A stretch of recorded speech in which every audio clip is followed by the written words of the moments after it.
आज के लेक्चर के अंदर हम पढ़ने वाले हैं कि अलग से बहुत सारी क्वेरी हमारे पास है। ठीक है, तो कल हमने लास्ट लेक्चर के अंदर हमने पढ़ा था कि जितनी भी हमारी चार टाइप की क्वेरी है जिसकी मदद से हम डेटा को इंसर्ट, अपडेट, डिलीट और सिलेक्ट करवा सकते हैं। ठीक है, वो चीज़ हमने पढ़ी थी। इसके अलावा भी बहुत सारी क्वेरी है डेटा को मैनिपुलेट करने के लिए या फिर चेंजेस करने के लिए या फिर गेट करवाने के लिए। ठीक है, तो वो क्वेरी हम आज पढ़ने वाले हैं। ठीक है, तो पहले तो मैं आपको बता दे रहा हूँ कि सेल के अंदर किस तरीके से आप एंट्री कर सकते हो। ठीक है, तो उसके लिए मैं वापस आपको कमांड बता रहा हूँ। ठीक है, यहाँ पे एक बार देख लेना। और MySQL, उसके बाद यहाँ पे आपको लिखना है -h और यहाँ पे लिखना है लोकल होस्ट, मतलब ये आपका होस्ट हो गया। उसके बाद उसके अंदर जाने के लिए आपको यूजर नेम देना पड़ता है, इसलिए माइनस या -u, और u मतलब यूजर नेम, और यूजर नेम हमारा है रूट। पासवर्ड इसका कुछ है नहीं, इसलिए यहाँ पे ब्लैंक दे रहे हैं। ठीक है, जैसे मैं एंटर दूंगा तो ये MariaDB नाम का जो सॉफ्टवेयर है, ठीक है, डेटाबेस है, हमें बता देगा कि वो सिलेक्ट होके आ गया है। ठीक है, अब इसके अंदर जो भी डेटाबेस है वो मुझे देखनी है, उसके लिए मुझे यहाँ पे लिखना पड़ेगा शो डेटा बेसिस। ठीक है, जैसे मैं एंटर दूंगा तो जितने भी इसके अंदर डेटाबेस हो गए वो मुझे सारे के सारे यहाँ पे मिल जाएंगे। ठीक है, अब मुझे इसके अंदर से सिर्फ ई कॉमर्स, ये जो डेटाबेस है वो चाहिए। ठीक है, तो उसके लिए मुझे यहाँ पे क्या करना पड़ेगा कि यूज ई कॉमर्स। ठीक है,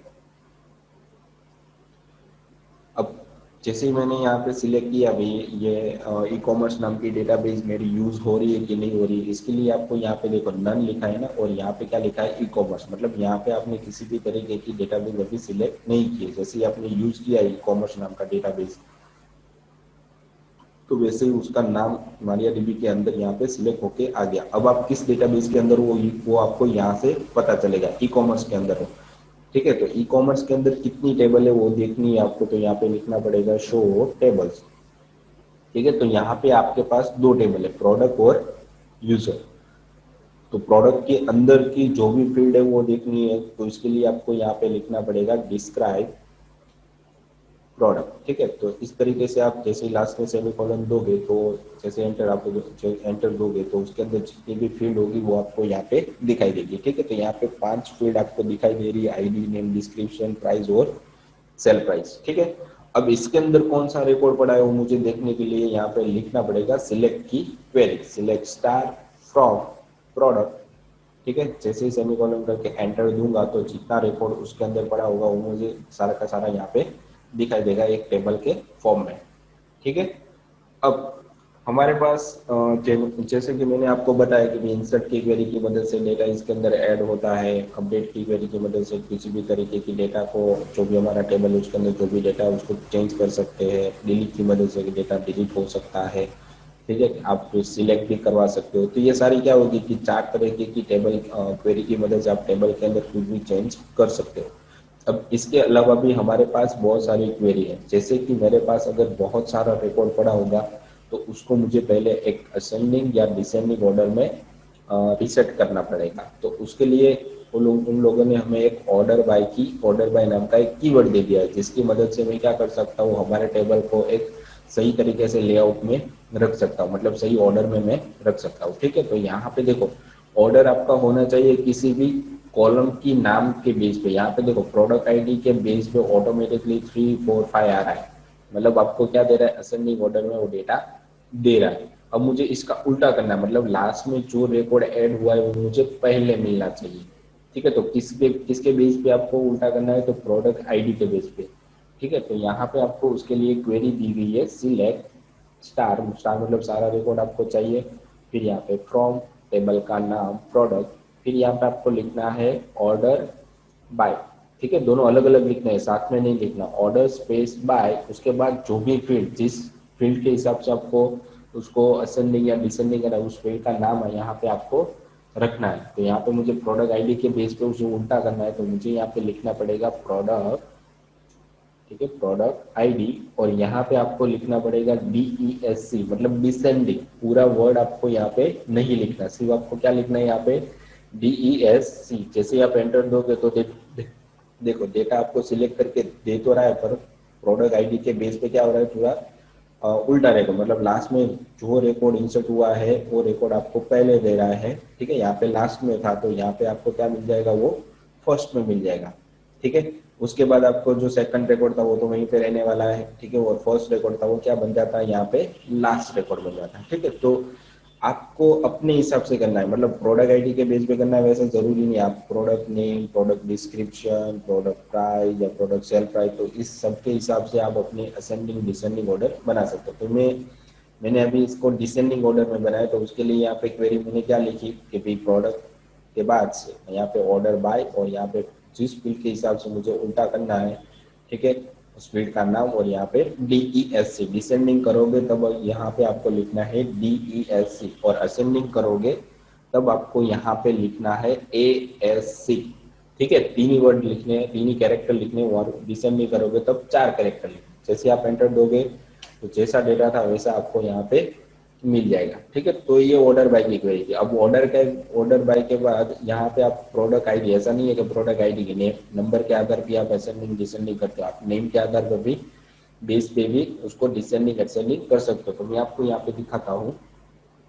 मुझे यहाँ पे अब प्रोडक्ट नेम के बेस पे डिसेंडिंग करना है या फिर असेंडिंग करना है। तो देखो जैसे मैं एंटर दूंगा तो प्रोडक्ट नेम तो हमने यहाँ पे दे दिया है, बाकी सब कुछ सेम ही रहने वाला है, ठीक है। ऑर्डर बाय तो कीवर्ड है वो तो फिक्स रहेगा, और असेंडिंग मतलब ऊपर से नीचे तक, मतलब पहले जो वो कैरेक्टर हमें मिलेगा वो पहले आ जाएगा, और बाद में उसके बाद का कैरेक्टर हमें यहाँ पे मिलेगा। तो देखो यहाँ पे एक सही तरीके से मुझे दिखाई दे रहा है। अब मैं यहाँ पे उसी के बेस पर डिसेंडिंग भी करा DESC, तो उल्टा दे देगा डेटा मुझे, ठीक है। तो इसके बेस पे नहीं हो रहा है, किसके बेस पे हो रहा है, प्रोडक्ट नेम के बेस पे। उसी तरह आप प्रोडक्ट प्राइस और प्रोडक्ट सेल प्राइस के बेस पे भी असेंडिंग या डिसेंडिंग आप यहाँ पे कर सकते हो, ठीक है।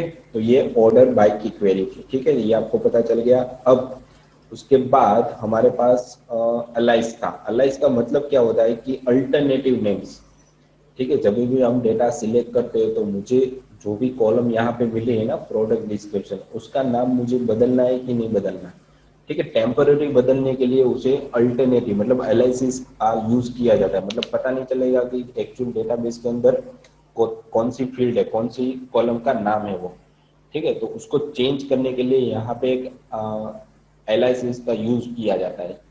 जैसे कि मैं यहाँ पे कर रहा हूँ, ठीक है। मुझे यहाँ पे सिर्फ क्या चाहिए, प्रोडक्ट के नाम ही चाहिए, पर मुझे एक फील्ड ऊपर की जो कॉलम नेम है वो मुझे दिखानी नहीं है। तो मैं यहाँ पे क्या कर सकता हूँ, सिलेक्ट प्रोडक्ट नेम एज, ठीक है। मैं यहाँ पर पी नेम भी लिख सकता हूँ इस तरीके से। ये नाम मैंने अपने तरीके से दिया, और बीच में आपको क्या लिखना है, एज, ठीक है। तो ये क्या करेगा कि जो भी उसकी ओरिजिनल कॉलम का नाम होगा उसे बदल कर क्या कर देगा, पी नेम, मतलब परमानेंटली चेंज नहीं हो रहा, सिर्फ टेम्पररी। जब आप डेटा ला रहे हो, क्वेरी चला रहे हो, तभी वो चेंज होता है, उसके परमानेंटली डेटाबेस के अंदर कॉलम के नाम के अंदर चेंज नहीं होता, ठीक है। तो जैसे मैं फ्रॉम, और यहाँ पे मैं क्या करूँगा, जो भी टेबल में से डेटा मुझे चाहिए उस टेबल का नाम, तो मुझे सिर्फ अब क्या मिलेगा, पी नेम ही मिलेगा, और कुछ मिलेगा नहीं। मतलब बाकी की जो कॉलम है वो मुझे यहाँ पे नहीं मिलेगी। जैसे मैं एंटर दूंगा तो देखो, देखा जैसे मैंने एंटर दिया तो प्रोडक्ट का नाम मिला तो सही, पर उसका एक्चुअल कॉलम का नाम मुझे नहीं मिला, ठीक है। तो उसके जितने भी रिकॉर्ड थे वो मुझे यहाँ पे मिल रहे हैं, ठीक है।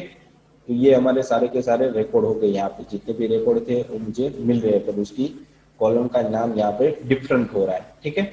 तो ये चीज थी यहाँ पे।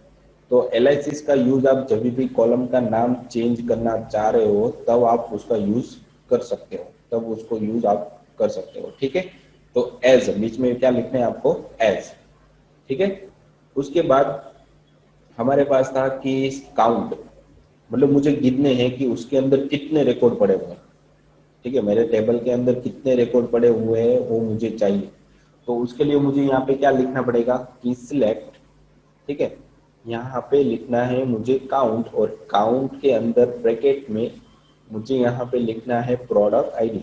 कोई भी फील्ड का नाम दे दो, मतलब कोई भी कॉलम का नाम यहाँ पे आप दे सकते हो, ठीक है। फिर यहाँ पे आपको लिखना है काउंट, फिर यहाँ पे मैं लिख सकता हूँ टोटल, ठीक है। तो उसकी जो कॉलम का नाम है वो बदल के क्या हो जाएगा, टोटल हो जाएगा। मतलब काउंट की जगह क्या हो जाएगा अब, टोटल। और जितना रिकॉर्ड होगा वो मुझे गिन के देगा, 3 है तो मुझे टोटल के अंदर क्या देगा, 3 देगा। तो मैं यहाँ पे लिख सकता हूँ फ्रॉम प्रोडक्ट, जो भी टेबल में से मुझे चाहिए हो। जैसे मैं एंटर दूंगा तो देखो मुझे मेरे टेबल के अंदर, मतलब मेरे ये प्रोडक्ट वाली टेबल के अंदर कितने रिकॉर्ड है वो टोटल एज अ फील्ड हो जाएगी, और कितने रिकॉर्ड है वो मुझे गिन के यहाँ पे दे देगा।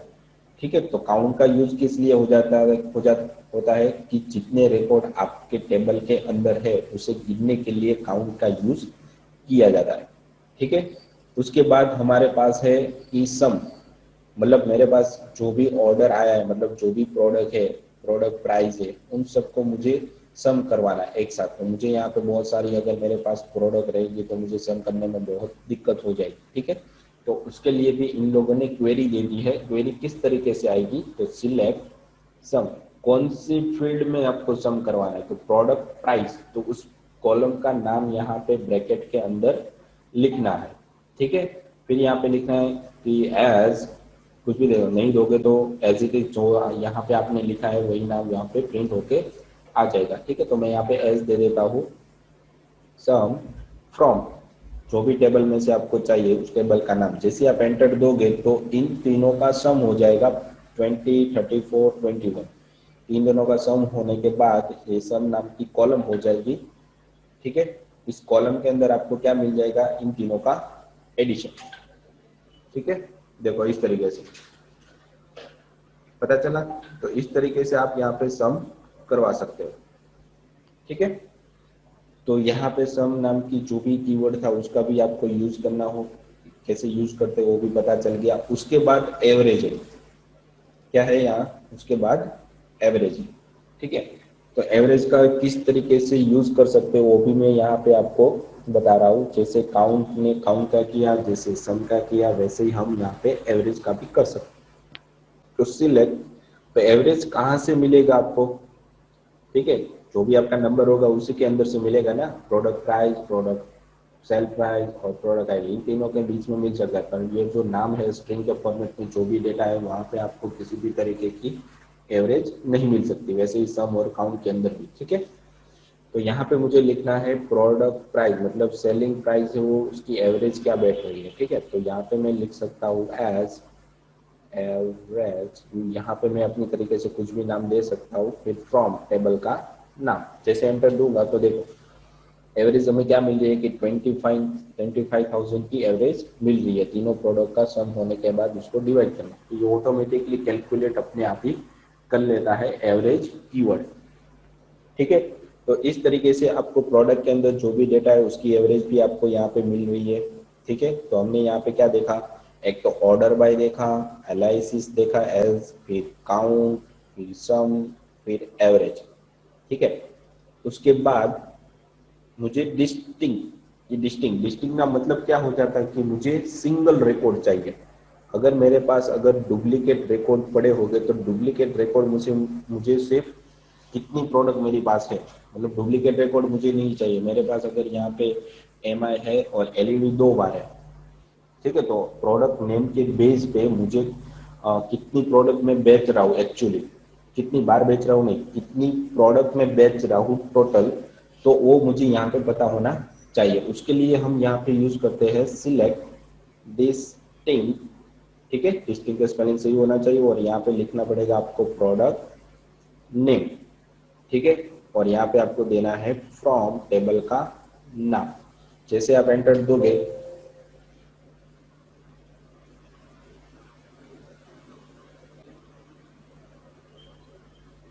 ओके, यहाँ पे स्पेलिंग मिस्टेक है, डिस्टिंक्ट देना है। ठीक है, यहाँ पे मैं एज करना भूल गया था। देखो यहाँ पे आपके पास कितनी प्रोडक्ट है वो आपको यहाँ पे बता देगा। डुप्लीकेट होगा तो ऑटोमेटिकली निकाल देगा। ठीक है, अब आपको उसकी प्राइस भी देखनी है तो आप यहाँ पे क्या लिख सकते हो, डिस्टिंक्ट प्रोडक्ट नेम कॉमा, उसके बाद आपको लिखना है प्रोडक्ट प्रोडक्ट प्राइस। ठीक है, तो आपको प्रोडक्ट की प्राइस भी बाजू में वो बता देगा।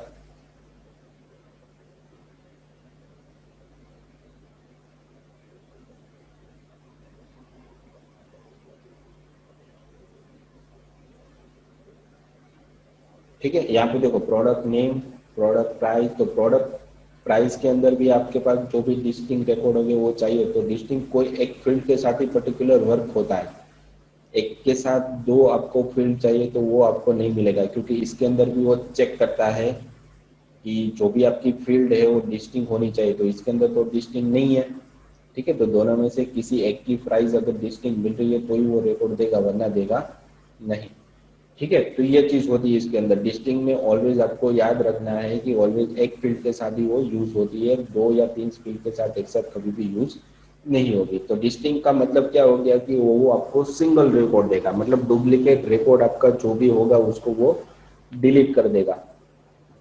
ठीक है, तो इस तरीके से डिस्टिंग कीवर्ड की मदद से आप डुप्लीकेट रिकॉर्ड डिलीट कर सकते हो और आपको पता चलेगा कि किस तरीके के रिकॉर्ड मेरे पास पड़े हुए हैं। ठीक है, उसके बाद हमारे पास है मैक्स और मिन, मतलब मैक्सिमम वैल्यू मुझे फाइंड करनी है मेरे टेबल के अंदर कौन से प्रोडक्ट की प्राइस मैक्सिमम है, तो वो भी मैं यहाँ से पता कर सकता हूँ, सिलेक्ट।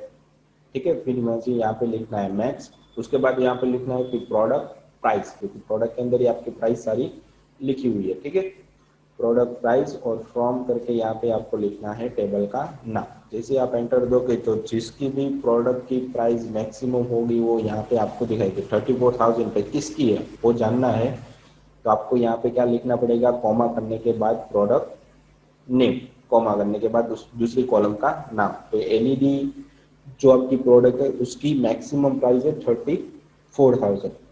ठीक है, उसके बाद मिनिमम चाहिए तो सिलेक्ट मीन। ठीक है, यहाँ पे मीन भी कर सकते हो, फिर प्रोडक्ट प्राइस।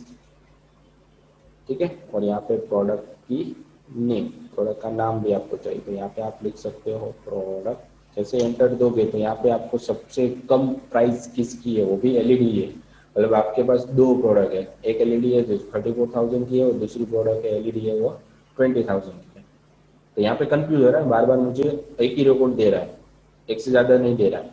तो मुझे मैक्स कीवर्ड का यूज करना तो पता चल गया। अभी अगर आपको कभी भी एक ही रिकॉर्ड चाहिए तो आपको मैक्स या मिन नाम की कीवर्ड का यूज करना पड़ेगा।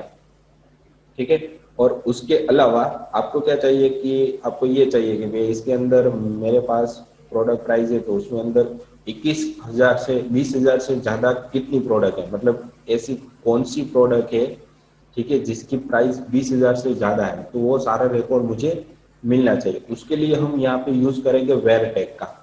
ठीक है, यहाँ पे देखो मैं वापस आपको टेबल यहाँ पे दिखा रहा हूँ ताकि आपको बार बार ऊपर जाने की जरूरत ना पड़े। ठीक है, तो यहाँ पे आ गया हमारा टेबल। अब मुझे इस प्रोडक्ट प्राइस के अंदर मुझे ये देखना है कि 21,000 से ज्यादा, मतलब 20,000 से ज्यादा जो भी प्रोडक्ट होगी वो मुझे मिलनी चाहिए, 21,000 से ज्यादा। तो मुझे यहाँ पे क्वेरी लिखनी पड़ेगी, सिलेक्ट स्टार फ्रॉम टेबल का नाम प्रोडक्ट, फिर यहाँ पे वेयर टैग, मतलब किसी भी चीज को आपको फाइंड करवाना है कि भाई यहाँ से नहीं यहाँ तक चाहिए या फिर यहाँ तक चाहिए, तो वेयर टैग वेयर क्लोज का यूज वेयर टैग का यूज आपको करना ही पड़ेगा। ठीक है, उसके बाद मैं यहाँ पे लिख सकता हूँ कौन सी फील्ड के अंदर आपको फाइंड करवाना है, तो प्रोडक्ट प्राइस के अंदर। तो मैं यहाँ पे लिख सकता हूँ प्रोडक्ट प्राइस। ठीक है, वेयर टैग होना चाहिए। उसके बाद यहाँ पे आप यूज कर सकते हो, जैसे इफ कंडीशन के अंदर करते हो less than greater than equal to. ठीक है, तो उसका भी यूज यहाँ पे कर सकते हो। तो यहाँ पे मुझे क्या चाहिए कि 20,000 से ज्यादा। ठीक है, तो जैसे मैं यहाँ पे एंटर दूंगा तो प्रोडक्ट प्राइस के अंदर वो ढूंढेगा 20,000 से ज्यादा जो भी प्रोडक्ट होगी, मतलब ये दोनों है ना, एलईडी और दूसरे एलईडी, तो दोनों एलईडी का डेटा मुझे यहाँ पे दिखाई देगा। देखो यहाँ पे प्रोडक्ट प्राइस क्या है कि 20,000 से जो भी आपकी प्रोडक्ट होगी वो सारी की सारी आपको यहाँ पे प्रिंट करके दे देगा। ठीक है, तो उसी हिसाब से आपको मिनिमम रिकॉर्ड चाहिए, ठीक, या फिर 20,000 वाला रिकॉर्ड भी चाहिए तो यहाँ पे आप इक्वल टू भी कर सकते हो, तो 20,000 वाले रिकॉर्ड भी आपको मिल जाएंगे। ठीक है, उसके बाद आपको मिनिमम चाहिए, मतलब 20,000 से 21,000 से जो भी प्रोडक्ट कम हो, ठीक है, उसकी जो भी 20,000 से कम प्राइस वाले जो भी प्रोडक्ट होंगे वो मुझे मिलने चाहिए। तो उसके लिए मुझे यहाँ पे क्या लिखना पड़ेगा, प्रोडक्ट प्राइस के अंदर मुझे लेस लिखना पड़ेगा। ठीक है, 20,000 या 20,000 से कम जो भी प्राइस होगी, जो भी प्रोडक्ट होगी वो मुझे यहाँ पे दिखाई देगी। तो जैसे मैं एंटर दूंगा तो मुझे देखो यहाँ पे डायरेक्टली मुझे डेटा फेच करवा के दे रहा है और हमारे पास वैसी एक ही प्रोडक्ट। ठीक है, तो इस तरीके से मैं अपनी जो भी प्रोडक्ट है उसको यहाँ पे फेच करवा सकता हूँ। ठीक है। तो यहाँ पे मैंने बहुत सारे आपको क्वेरी बता दी है, ठीक है। तो इन सारी क्वेरी का आपको अच्छे से समझना है, ठीक है। आपको अगर बहुत सारी प्रैक्टिस करनी है इसके अंदर, ठीक है, तो बहुत अच्छे से प्रैक्टिस करनी है, तो जो भी आपके पास क्वेरी लिखी हुई है उसको नोट डाउन आप कर सकते हो, और यहाँ पे आप लिख भी सकते हो, उस क्वेरी को नीचे लिख भी सकते हो, उस टेबल भी यहाँ पे प्रिंट कर सकते हो अपनी तरीके से। तो नोट बना के रखना, क्योंकि ये बहुत ही इंपॉर्टेंट क्वेरी है सारी। जो भी आपका लॉजिक लगाते हो तो लॉजिक लगाने की जरूरत नहीं पड़ेगी, डेटाबेस आपको वही क्वेरी एक लाइन के अंदर आपको दे रहा है कि जो भी डेटा आपको चाहिए हजारों रिकॉर्ड में से, तो इजीली आपको फेच करवा के वो दे देगा, ताकि आपको वहां पे कुछ भी अलग से लॉजिक लगाने की जरूरत ना पड़े, ठीक है। तो ये बहुत ही इंपॉर्टेंट क्वेरीज थी सारी जो भी आज हमने पढ़ी, ठीक है। तो इसके बारे में अच्छे से आपको पढ़ना है, और ज्यादा आपको क्वेरी के बारे में जानना है, ठीक है। तो मैं आपको एक टूल्स बता रहा हूँ जिसके अंदर आप अच्छे से पढ़ सकते हो, ठीक है। तो सारी क्वेरी के बारे में और भी अच्छे से समझ सकते हो आप, ठीक है। तो मैं आपको एक क्रोम ओपन करके दे रहा हूँ, ठीक है। उसके अंदर बता रहा हूँ कि आपको अलग से कोई क्वेरी चाहिए या फिर अलग से कोई क्वेरी है उसकी प्रैक्टिस करनी है, तो आपको कहाँ पे जाना है, ठीक है। तो मैं आपको यहाँ पे, ये गूगल क्रोम है, उसके अंदर आपको जाना है कि W3 स्कूल के अंदर, ठीक है। यहाँ पे जाने के बाद आपको यहाँ पे पीछे लिखना है SQL, स्ट्रक्चर क्वेरी लैंग्वेज, ठीक है। तो यहाँ पे जाने के बाद यहाँ पे देखो ये सारी क्वेरी आपको दी हुई है, सिलेक्ट, डिस्टिंग, वेयर, एंड और नो, ये हम आगे पढ़ने वाले हैं, ठीक है। Order by, insert, update, delete, minimum, maximum, count, average, sum, like वाली तो हमने लास्ट में कर ही ली थी, ठीक है। फिर एनालिसिस, तो उसके अलावा भी बहुत सारी क्वेरी है, इसको आपको अच्छे से प्रैक्टिस करनी है। तो यहाँ पे आपको एक अलग से बहुत सारे डेटाबेस दिए हुए, मैं आपको यहाँ पे दिखा रहा हूँ, देखिए यहाँ पे देखो, ट्राई करोगे तो यहाँ पे सिलेक्ट स्टार्ट फ्रॉम कस्टमर, तो देखो यहाँ पे आपको साइड में, ये आपको नहीं दिखेगा, ओके, यहाँ पे आपको दिखाई दे रहा है कि कस्टमर्स, तो इस कस्टमर के अंदर 91 रिकॉर्ड्स पड़े हुए हैं, तो आपको प्रैक्टिस के लिए जस्ट दिया हुआ है उन लोगों ने, ठीक है। तो यहाँ पे देखो कॉलम का नाम क्या है, customer ID, customer name, contact number, ठीक है, contact name, address, city, post code, तो ये सारे रिकॉर्ड है, ठीक है। यहाँ पे उन लोगों ने डाल के ऑलरेडी दे ही दी है प्रैक्टिस के लिए। फिर उसके बाद है कैटेगरी, यहाँ पे कैटेगरी दी है, उसके अंदर 3 फील्ड है, कैटेगरी आईडी, नेम, डिस्क्रिप्शन। फिर उसके बाद है एम्प्लॉय टेबल, उसके अंदर 10 रिकॉर्ड पड़े हुए हैं यहाँ पे, ठीक है। तो ये सारे रिकॉर्ड आपको दिए हुए हैं, तो यहाँ पे आपको उस क्वेरी को अप्लाई करवाना है, ठीक है। जैसे ही आप लिखते हो कि सिलेक्ट स्टार फ्रॉम, मुझे यहाँ पे क्या चाहिए, प्रोडक्ट चाहिए, तो मैं जैसे यहाँ पे प्रोडक्ट लिख दूंगा, यहाँ यहाँ पे जो भी लिखा है उसके हिसाब से, ठीक है। और जैसे मैं सेमीकोलन करने के बाद रन स्क्रॉल करूंगा तो जो भी रिकॉर्ड प्रोडक्ट है होंगे वो मुझे यहाँ पे मिल जाएगी, देखो। तो यहाँ से आप अपनी क्वेरी लगा सकते हो, ठीक है, ऐड करवा सकते हो। यहाँ पे आप चाहिए जो भी प्रोडक्ट है उसकी प्राइस कितनी है, तो मैंने आपको अभी बोला कि सम करवाना है, तो यहाँ पे क्या करना पड़ेगा, सम, और यहाँ पे आपको उस फील्ड का नाम लिखना पड़ेगा, कैपिटल होगा तो कैपिटल, स्मॉल होगा तो स्मॉल, ठीक है। उसको कोई दूसरा नाम देना है तो यहाँ पर आप दे सकते हो कि टोटल, ठीक है। तो जैसे मैं क्वेरी को फायर करूंगा तो देखो उन सबका सम होके यहाँ पे आ जाएगा, ठीक है। उस कॉलम का नाम हमने क्या रखा था, एनालिसिस के फॉर्म में टोटल, और यहाँ पे उसकी प्राइस भी हमें गिन के देगी, ठीक है। तो ये सारे टेबल्स है, टेबल्स के अंदर सारे के सारे रिकॉर्ड आपको दिए हुए, आपको जस्ट उसकी प्रैक्टिस करनी है भाई किस तरीके से उसको यूज किया, तो ये आगे आपको बहुत ही काम आएगा। किसी भी तरीके के डेवलपमेंट के अंदर आप जा रहे हो तो क्वेरी क्या होती है वो आपको पता होनी चाहिए, ठीक है। तो एक क्वेरी आपको यहाँ पे बहुत सारी तरीके की दी है, आगे हम और भी पढ़ने वाले हैं, तो आपको और भी ज्यादा प्रैक्टिस करनी है तो CMD की जगह आप यहाँ पर भी कर सकते हो, ठीक है, प्रैक्टिस। तो ये बहुत ही अच्छा टूल आपको दिया हुआ है, ठीक है। और अच्छे से प्रैक्टिस करनी हो तो यहाँ से कोई टेबल के अंदर जो भी रिकॉर्ड पड़ा हुआ है वो आप अपने CMD के अंदर भी डेटा प्रैक्टिस के लिए इंसर्ट करवा सकते हो। जितनी भी आप प्रैक्टिस करोगे उतना आपको लॉन्ग टाइम पे याद रहेगा, ठीक है। अगर आपने 2-3 बार प्रैक्टिस करके छोड़ दी फिर आपको वो लॉन्ग टाइम पे याद रहने वाला नहीं है, ठीक है। तो आपको अच्छे से प्रैक्टिस करनी है तो उसकी प्रैक्टिस करते रहो, समथिंग 30-40 बार जब वो प्रैक्टिस करोगे तो आपको बहुत अच्छे से वो याद हो जाएगा किस तरीके से उसकी फील्ड होती है, वैल्यूज होती है, उसके अंदर प्रोडक्ट को किस तरीके से सर्च किया जाता है, फाइंड किस तरीके से किया जाता है, मैक्सिमम किस तरीके से फाइंड किया जाता है। ठीक है, जो भी हमने क्वेरी पढ़ी, इसके बाद भी बहुत सारी क्वेरी हम पढ़ने वाले हैं नेक्स्ट लेक्चर के अंदर।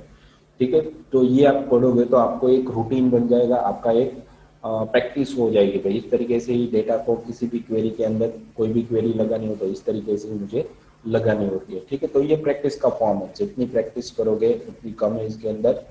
ठीक है, तो टूल भी मैंने आपको बता दिया, सीएमडी के अंदर किस तरीके से क्वेरी को फायर किया जाता है, रन किया जाता है, क्वेरी फायर की जाती है, फाइंड फाइंड की जाती है, रन की जाती है, सारी चीज़ें मैंने यहाँ पे आपको बता दी। एक्स्ट्रा प्रैक्टिस के लिए भी मैंने आपको टूल बता दिया। ठीक है, तो इसकी प्रैक्टिस करनी है आपने। ठीक है, आपको डेटा इंसर्ट करवाना है तो इंसर्ट करवाते रहो। ठीक है, तो आज के लेक्चर के लिए इतना था। नेक्स्ट लेक्चर के अंदर हम बहुत सारी क्वेरी और भी आगे बढ़ने वाले हैं। ठीक है, तो जैसे ही हमारा लेक्चर खत्म हो रहा है तो यहाँ पे लेक्चर के रिगार्डिंग आपको क्वेश्चन दिए गए हैं जो आपको सबमिट करवाने रहेंगे आपके RNWIT एप्लीकेशन के अंदर, जिसकी मदद से आपकी अटेंडेंस वहाँ पे हो जाएगी। ठीक है, तो आज के लेक्चर के लिए इतना ही था। Thank you.